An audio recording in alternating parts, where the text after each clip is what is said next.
Hola, hola, bendiciones mil a cada uno de ustedes que se están conectando en esta plataforma virtual Kyrios TV. Gracias por estar conectado, gracias por compartir con sus contactos esta transmisión.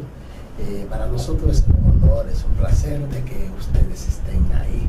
Esta es la segunda entrega, la segunda semana de nuestra serie de enseñanzas sobre la mente de Cristo. Mientras nosotros vamos desarrollando esta serie, yo quiero invitarte a conectarte con nosotros, que sea también colaborador de este canal. Suscríbete al canal y dale a la campanita para que te salga también las notificaciones al momento de nosotros hacer cualquier tipo de entrega. Así que ya ustedes saben que es una tarea de todos. Suscríbete a este canal y ayúdanos a poder sentirnos como motivados para seguir subiendo estos contenidos que sabemos que serán de gran bendición para tu vida. La semana pasada estuvimos hablando iniciamos el estudio sobre la mente de Cristo, la importancia de operar en la mente de Cristo.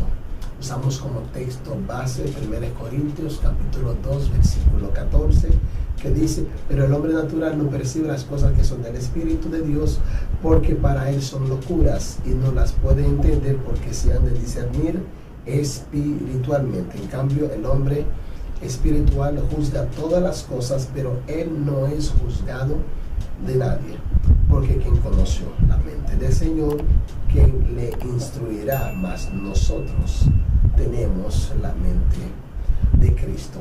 En la serie o el mensaje o la enseñanza de la semana pasada estuvimos hablando sobre la mente. Les presentamos algunas características de la mente. La mente, dijimos que es el escenario donde surgen los pensamientos, y los pensamientos también de estos pensamientos producidos por la mente nacen cada una de nuestras acciones, sean buenas o sean malas. También nosotros definimos qué es la mente. Dijimos que la mente es el centro de la inteligencia, del razonamiento humano y de la memoria. Entonces, nosotros vimos algunos textos que nos arrojaban luz sobre cómo desarrollar la mente de Cristo. Dijimos que la palabra del Señor es la única fuente que nos ayuda a poder desarrollar la mente de Cristo. Aquí yo tengo algo escrito que dice: la palabra de Dios es la única fuente que posee el poder para convertir la mente humana a Cristo Jesús. Para que podamos conocer a Dios, es una gran necesidad que tenemos como seres humanos, es conocer a Dios. Hay personas que tienen una idea muy errada de quién es Dios y qué es lo que Dios espera de nosotros.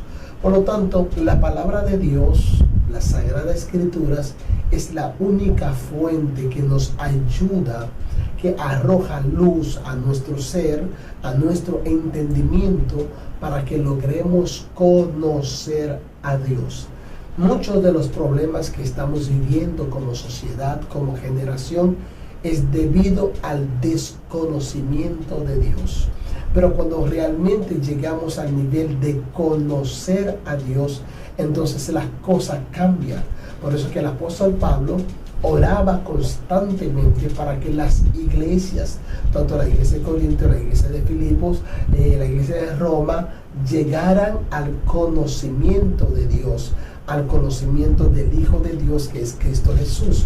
Por lo tanto, nosotros en esta generación carente de valor, también nosotros necesitamos adquirir el conocimiento de Dios, que es la base fundamental de nuestro avance en Dios. Cuando verdaderamente lo conocemos, la mente pierde el deseo de autopreservación y trasciende a su propósito original, que es manifestar a Cristo. Cuando nosotros logramos adquirir este entendimiento, este conocimiento de Dios, ya nuestra mente no obedece a las cosas de abajo, sino más bien se enfoca a las cosas de arriba, a las cosas eternas y no las cosas perecederas. Entonces, la mente de Cristo se eleva muy por encima de esta vida y de las ambiciones. Por eso que todo aquel que todavía no ha trascendido, no ha empezado a operar en la mente de Cristo, siempre será una persona afanada, una persona llena de preocupaciones, una persona llena de inseguridad del futuro. Pero una persona que opera en la mente de Cristo entiende que su vida está escondida en Dios.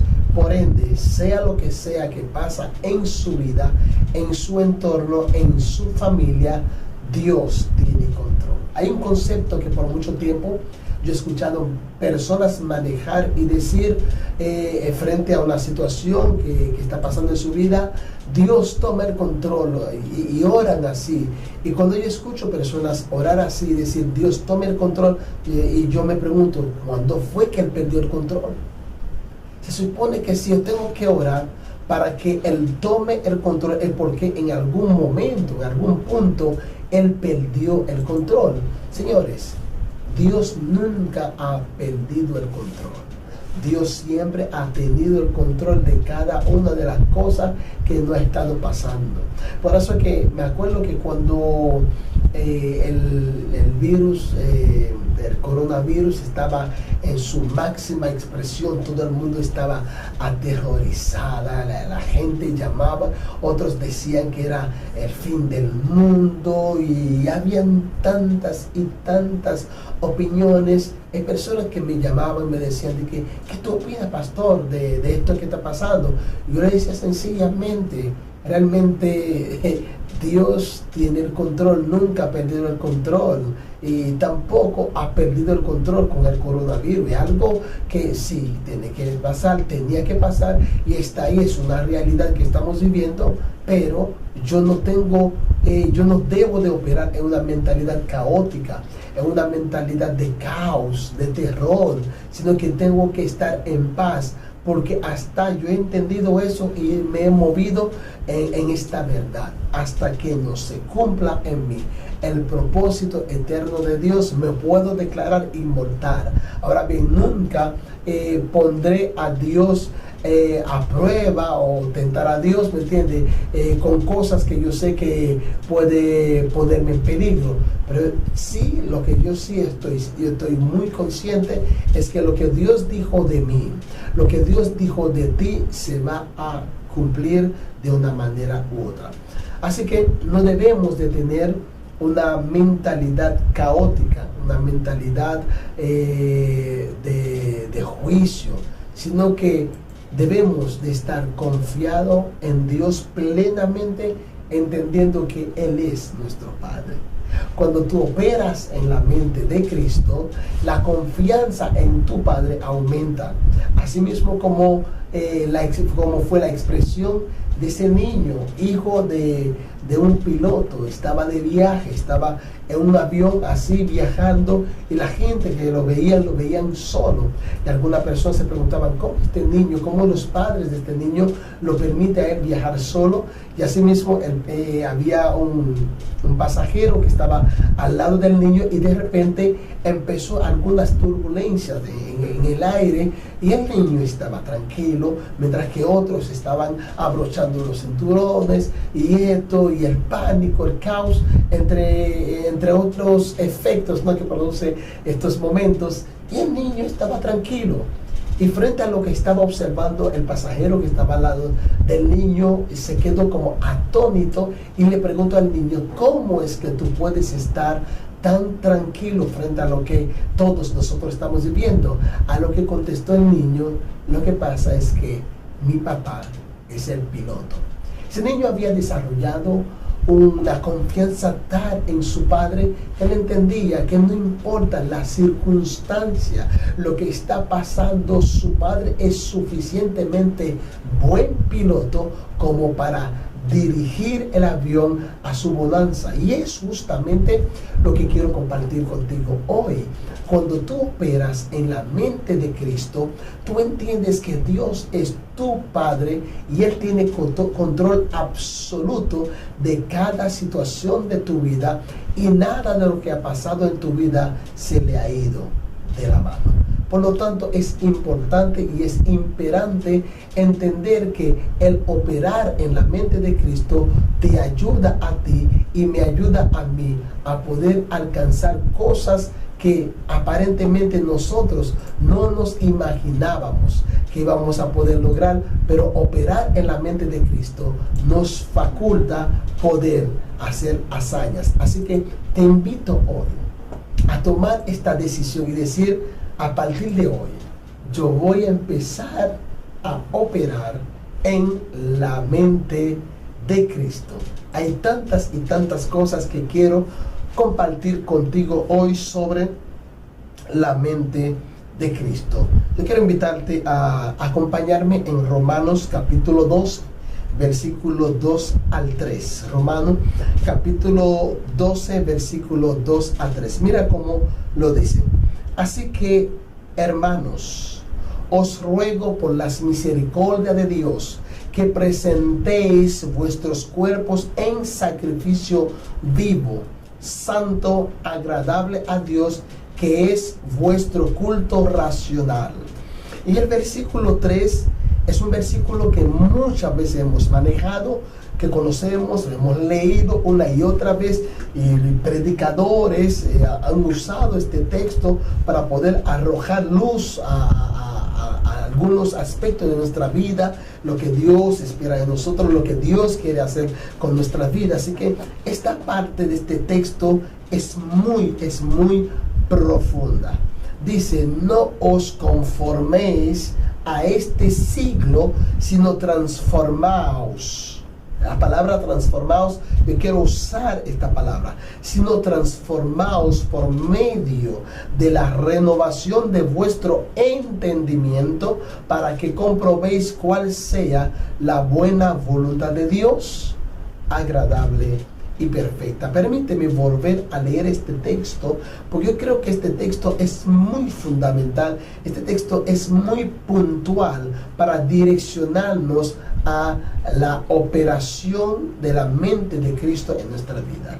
No os conforméis, no se amoldeen, no se acostumbren a este siglo, sino transformaos por medio de la renovación de vuestro entendimiento, para que comprobéis cuál sea, para que puedan lograr entender cuál es la voluntad de Dios, que es agradable y perfecta.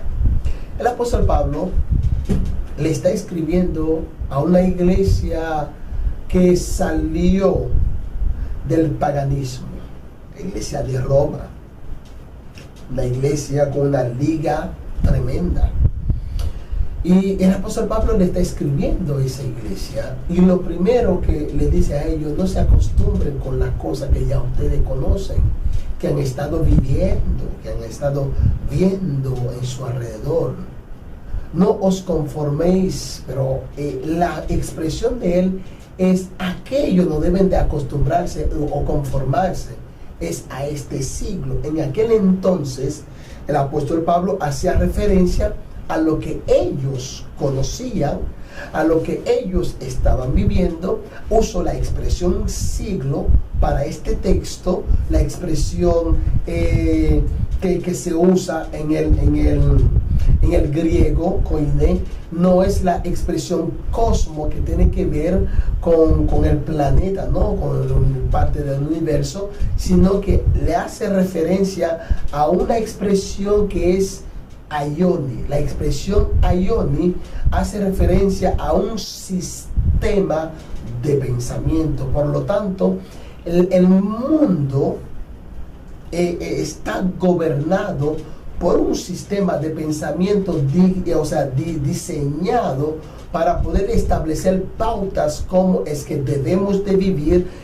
Por eso que hoy en esta generación carente de valores, vemos que las personas quieren llamar lo bueno malo y lo malo bueno, y eso es producto a la operación de un sistema de pensamiento diseñado para direccionar a la persona a actuar de esta forma. Por lo tanto, el apóstol Pablo le escribe a la iglesia, le dice: no se amoldeen, no se presten no se sometan a este siglo o a este sistema de pensamiento que fue diseñado para guiar a ustedes a tener acciones que no van de acuerdo a la voluntad de Dios, sino lo que tienen que hacer, tiene que sufrir una transformación, y esa transformación va a surgir en su vida por medio de una renovación de lo que ustedes entienden. Porque nosotros actuamos, nos movemos según lo que hemos entendido. Por eso que hay personas que no tienen ningún interés de ofendernos, pero en una acción, una determinada acción, esa persona hace algo y nosotros percibimos que las intenciones son malignas, que hay malicia en lo que hizo la persona, nos ofendemos, pero sin embargo la persona no tenía ningún tipo de interés en ofendernos. Por eso que el apóstol Pablo enfáticamente dice que necesitamos sufrir una transformación, y esa transformación va a pasar en nuestra vida por medio de la renovación de nuestro entendimiento, y así podremos discernir cuál es la voluntad de Dios, que es agradable y perfecta.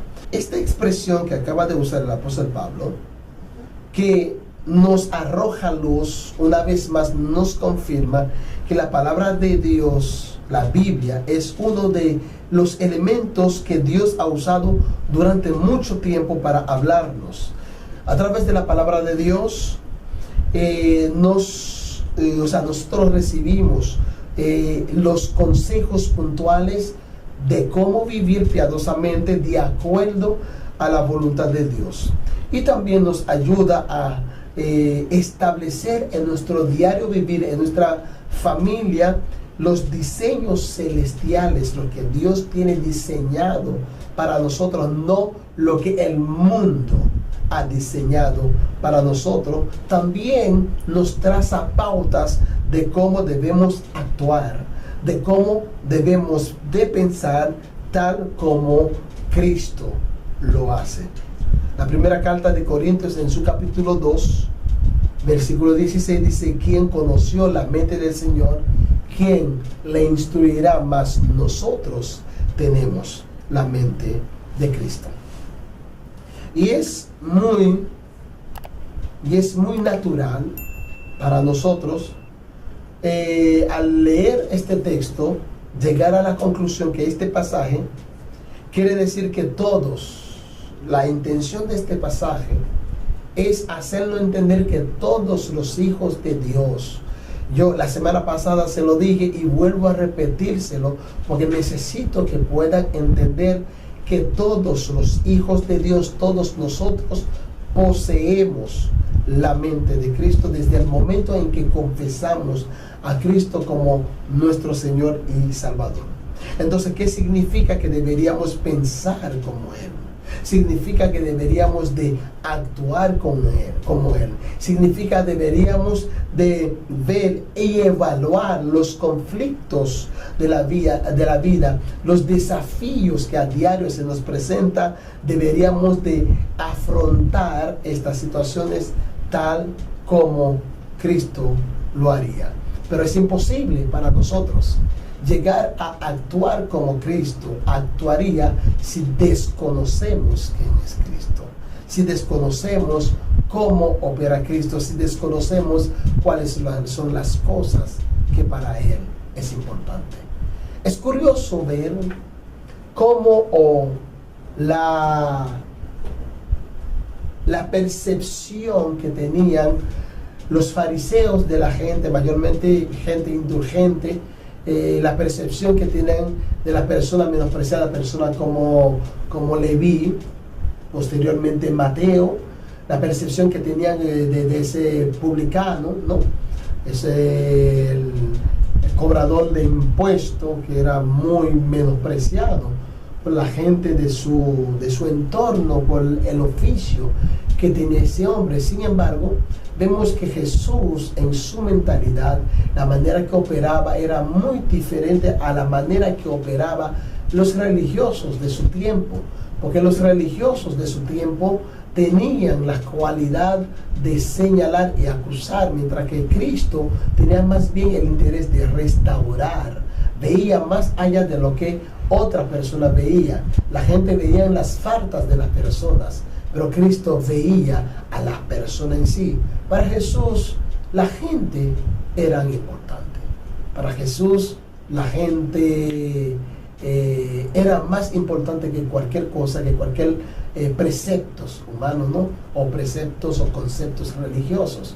Por eso que él podía acercarse a personas como Leví y transformar su vida y posteriormente convertirse en uno de los escritores de los evangelios.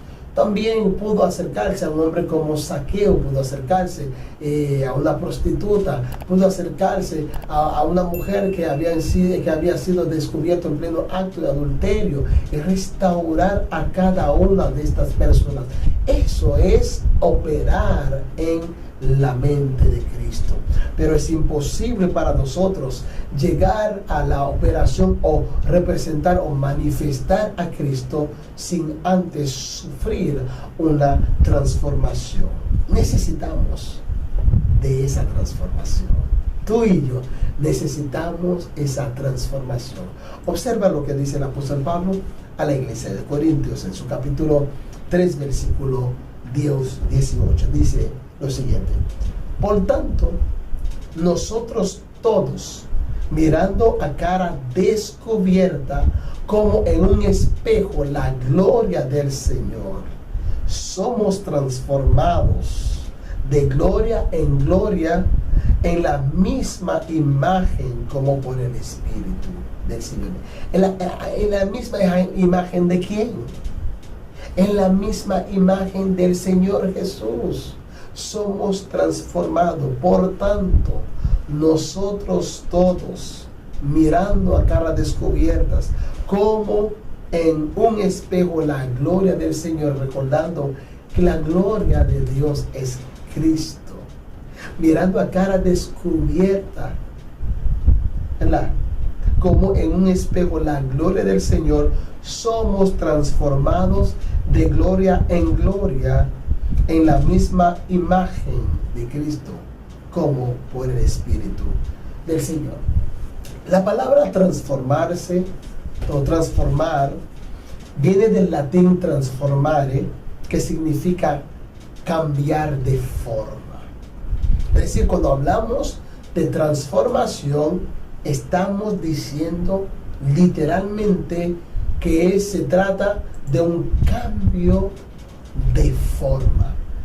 Cambiar tu forma de ser, cambiar tu forma de pensar, cambiar tu forma de actuar, cambiar tu forma de percibir el mundo, cambiar tu cosmovisión. Eso es cambiar, eso es transformarse. Transformar, la palabra latina transformare, significa cambiar de forma. Y la palabra más cercana que tenemos para la palabra transformare o la palabra transformación es la palabra metamorfosis. La expresión metamorfosis es una palabra bien compuesta. Es una palabra que tiene compuesta por tres palabras. Número uno, meta, que significa más allá.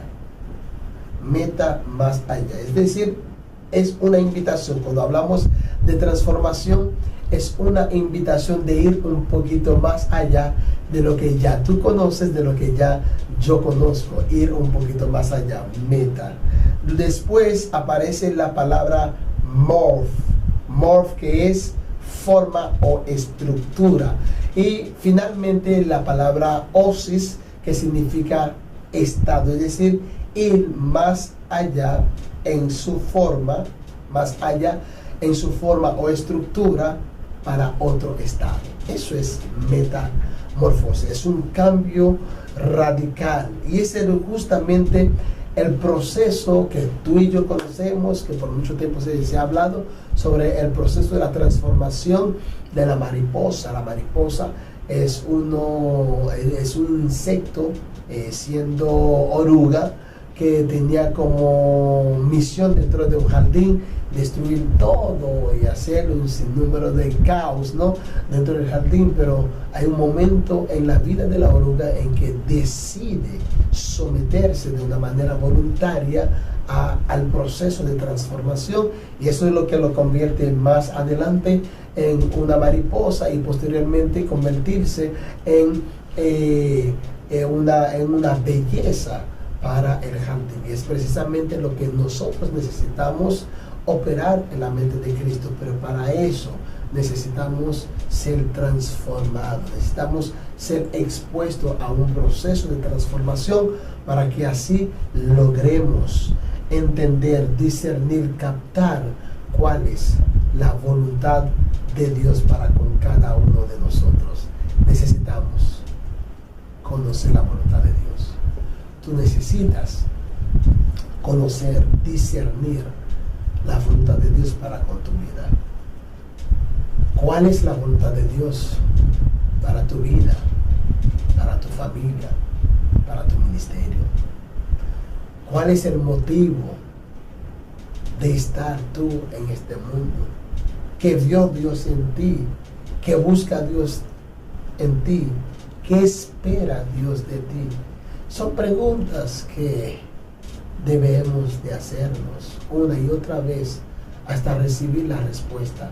Porque si tú no conoces cuál es el propósito de Dios para tu vida, qué es lo que Dios espera de ti, tal vez estarás viviendo una vida sin ni siquiera tomar en cuenta lo que Dios espera de ti. Necesitas despertar, necesitamos despertar y descubrir qué es lo que Dios tiene para nosotros. Y operar en la mente de Dios, en la mente de Cristo, es la mejor forma de nosotros descubrir lo que Dios quiere para nosotros. Cuando estamos operando en la mente, esa mentalidad caída adámica, nosotros somos dirigidos por nuestra mente, por nuestra alma, por lo sensorial. Por eso que en ocasiones llegamos a decir, no siento adorar, no siento ir para la iglesia, no siento, como si Dios operara por sentimiento. Dios no opera por sentimiento. Dios no tiene sentimiento. Más, para hacerles un poquito más claro, Dios no tiene sentimiento. Así que es importante para nosotros, es importante llegar a entender que operar en la mente de Cristo implica algunos esfuerzos que debemos de hacer. Esfuerzo de leer la palabra del Señor, de acercarnos a la palabra del Señor, someternos a la voluntad del Espíritu Santo, entre otras cosas. Nuestra alma tiene que poseer la mente de Cristo. Nuestra alma, todo nuestro ser tiene que poseer la mente de Cristo para controlar las actividades de nuestra mente.